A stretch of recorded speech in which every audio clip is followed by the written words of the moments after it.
श्रीलंका से इस वक्त की बड़ी खबर आ रही है। श्रीलंका के प्रधानमंत्री रानिल विक्रमसिंघे भी इस्तीफा देने के लिए तैयार हो गए हैं। विक्रमसिंघे ने कहा कि वो इस्तीफा देने से मना कर रहे थे क्योंकि अगले हफ्ते कुछ बड़े फैसले लिए जाने हैं, लेकिन अब उन्होंने कहा है कि सर्वदलीय सरकार के लिए वो तैयार हैं। इस बारे में आपको और ज्यादा जानकारी देंगे हमारे सहयोगी आशीष कुमार सिंह हमारे साथ जुड़े हुए हैं। आशीष। अखिलेश, ज़्यादा बड़ी बात कि उन्होंने इस्तीफे की पेशकश कर दी है। इस वक्त की ज़्यादा बड़ी खबर हम दे दें पहले कि उन्होंने पहले विलिंगनेस दिखाई थी और अब ये जानकारी मिल रही है कि श्रीलंका के प्रधानमंत्री रानिल विक्रमसिंघे ने अपने इस्तीफे की पेशकश कर दी है। उन्होंने जो आधार बनाया अपने इस्तीफे का, उन्होंने लार्जर पब्लिक इंटरेस्ट का हवाला दिया और उन्होंने 3 मुख्य बातें कही हैं, मैं वो आपको बता दूं। उन्होंने अपना इस्तीफा देने का जो पेशकश किया है उसके उन्होंने कहा है कि मैं ये फैसला इसलिए ले रहा हूं क्योंकि आइलैंड वाइड फ्यूल डिस्ट्रीब्यूशन जो है वो दोबारा से रिज्यूम होना है, शुरू होना है। तो एक ये महत्वपूर्ण बात उन्होंने कही।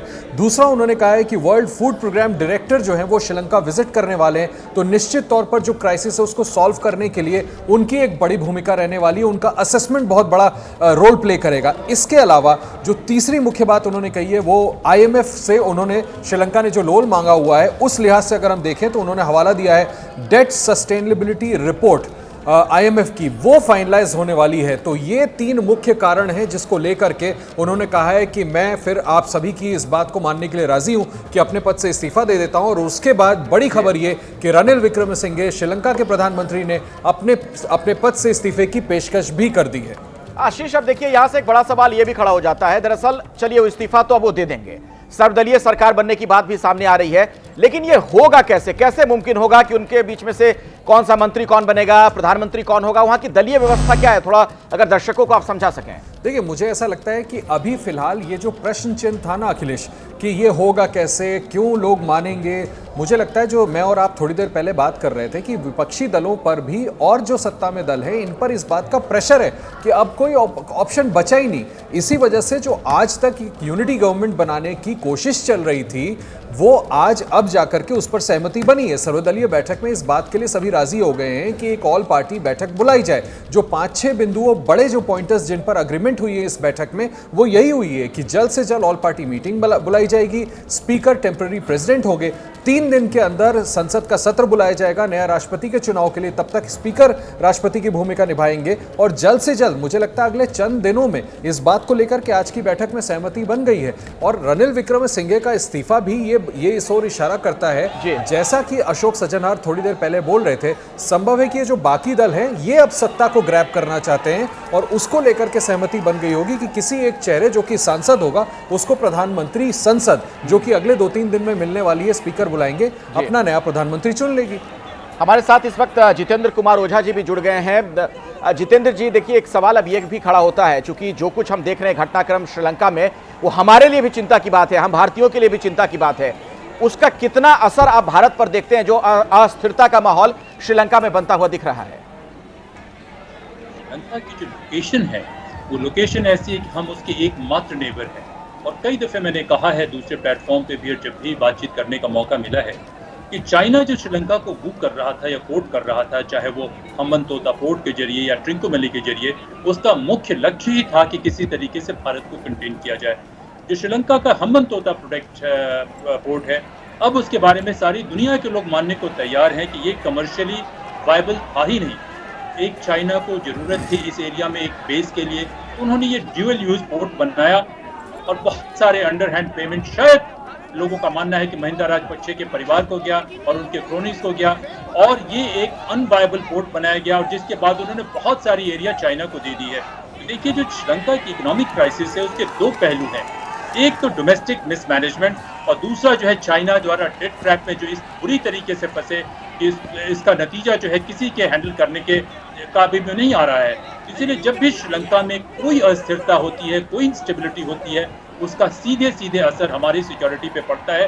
वो एक फुटहोल्ड बन जाता है तीसरे एक्स्ट्रा रीजनल पावर्स के लिए।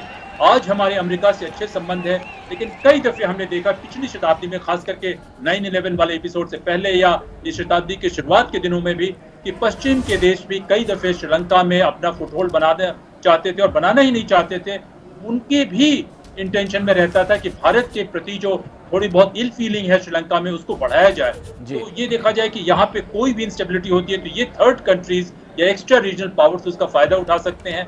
इस्लामिस्ट का आपने देखा कि कैसे ईस्टर की बॉम्बिंग हुई और पाकिस्तानियों ने कितना फुटहोल्ड बना रखा था इस्लामिक रेडिकलिज्म के जमाने इसके जरिए। तो ये हमारे लिए महत्वपूर्ण है और मैं समझता हूँ कि जो श्रीलंका का मॉडल है उसमें हमें तमाम स्टेक होल्डर से इंगेज करने की जरूरत है और कोई ऐसे एक्सेप्टेबल चेहरे आए, एक ऐसी एक्सेप्टेबल टीम आए जो जनता को श्योर करे और इस क्राइसिस वाले माहौल से श्रीलंका को बाहर निकाले।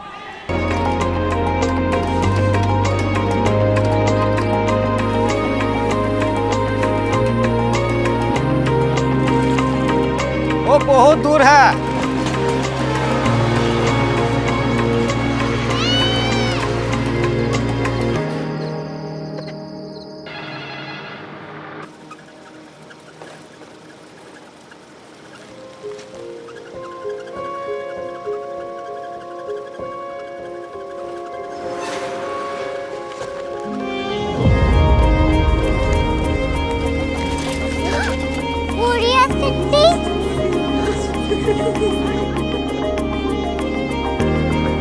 दुनिया को कुछ लोग बड़े होते हैं। कोरिया सिटी कहाँ है? प्रोफेसर साहब को पता होगा। हो, ये छोटा वाला ग्लोब लगता है और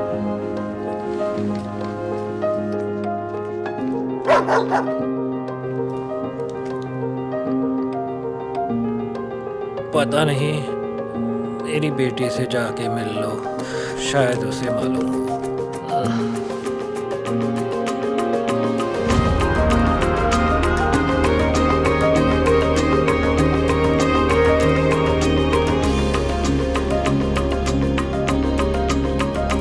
हाय, बाबा ने भेजा है। Come here.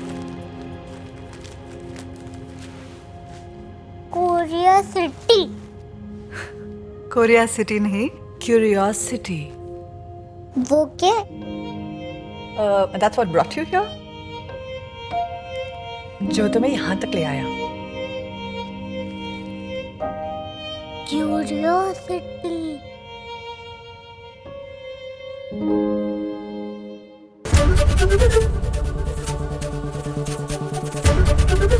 एबीपी न्यूज आपको रखे आगे।